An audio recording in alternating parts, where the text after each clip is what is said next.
Hi, I'm Caroline and this is my very first YouTube video on the basics of crochet.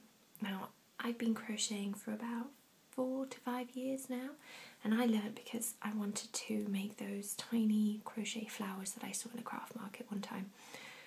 And so I taught myself and I became absolutely addicted and tried to make everything out of crochet, bags and hats, toys, t-shirt even, dresses, hairbands. As I said, absolutely addicted.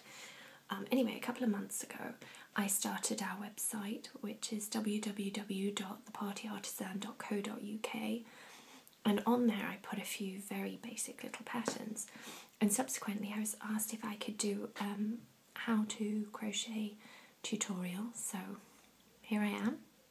I'm going to talk about slip knot, chain, stitch, briefly about the anatomy of the stitch, but mainly I think about how to hold your yarn. I know that might sound very basic and a bit patronising, but it's something that I really struggled with in the beginning, and once I got the hang of it, I just went off with crocheting and didn't have a problem at all. So I do think it's important. Okay, so I'm going to turn the camera off and point it towards my hands so you can see what I'm doing.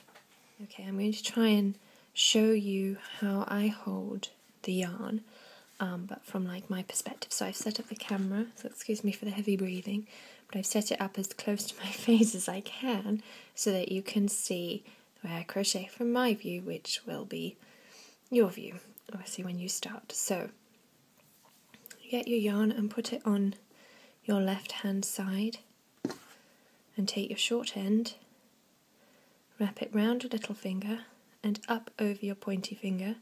Then you're going to, with your tom thumb, Toby tool, you're going to grab hold of the yarn. Now that would be your slip knot, your chain, or your crochet that you're working on. So this is what you do. This is the crochet claw. Now, to stop the yarn sliding through too quickly, you clamp your little finger down on the yarn. That stops it and keeps it taut so that you have something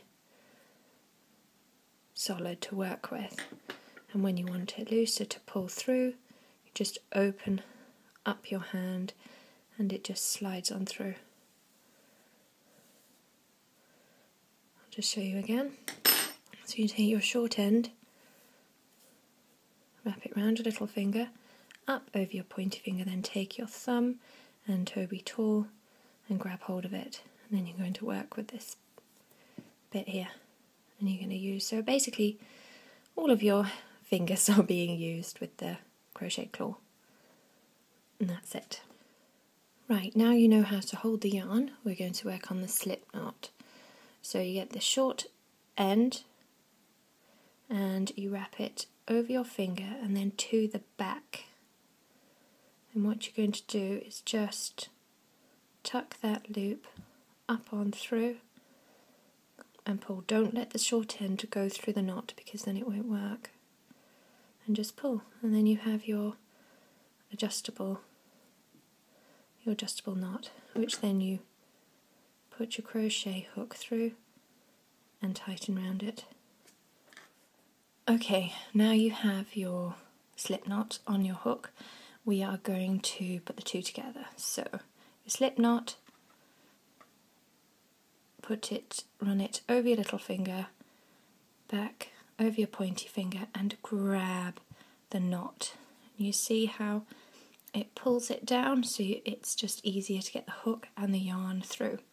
Now you're ready to start start crocheting your chain stitch. So we go anti-clockwise, grab the yarn and pull through. Anti-clockwise, grab the yarn, pull through. Anti-clockwise, grab the yarn and pull through.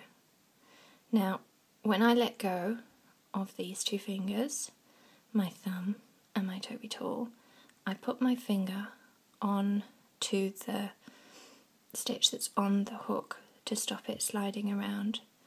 then just move up and grab at the base of that stitch and carry on. It just allows you more control. Okay, now as I said, when I'm grabbing with my little finger and keeping it taut, but then now my yarn is running out here, so I just let it run through my fingers before grabbing it again and making it taut. Move up and carry on anti-clockwise and through the loop, anti-clockwise, twist, through the loop, anti-clockwise, twist, through the loop. And you just carry on going for however many stitches your pattern tells you to for your chain stitch. And then this is what it looks like. Now this is the top of the stitch. Can you see how there are two strands, kind of like a fishtail braid, and there are two strands at the top. Can you see that? Two strands. That's one stitch there, one stitch here with my thumb, another stitch there, another stitch there, another stitch there. And when we turn it over, it has like bumps. You see those bumps? Kind of a loop through. I should have used thicker yarn, really. Now that is what we're going to crochet through. So this is the top of the stitch, and this is the bottom. And when we crochet into the chain, we crochet through. Okay, I'm just randomly crocheting through here, but it's because I'm trying to look at this through the camera, and it's not exactly easy. Okay, so when we crochet through the chain, crochet into the chain, it looks like that. So we've got the top two on the hook and the bottom one below. And that's the anatomy of the stitch. You've got the top two and then the bottom one. And that's what you crochet into. You could, some people just crochet like this into the hook, so they take one at the top and one at the bottom, but I find that leaves you with a big gaping hole, and it's not as neat and tidy as I would like. And that's it.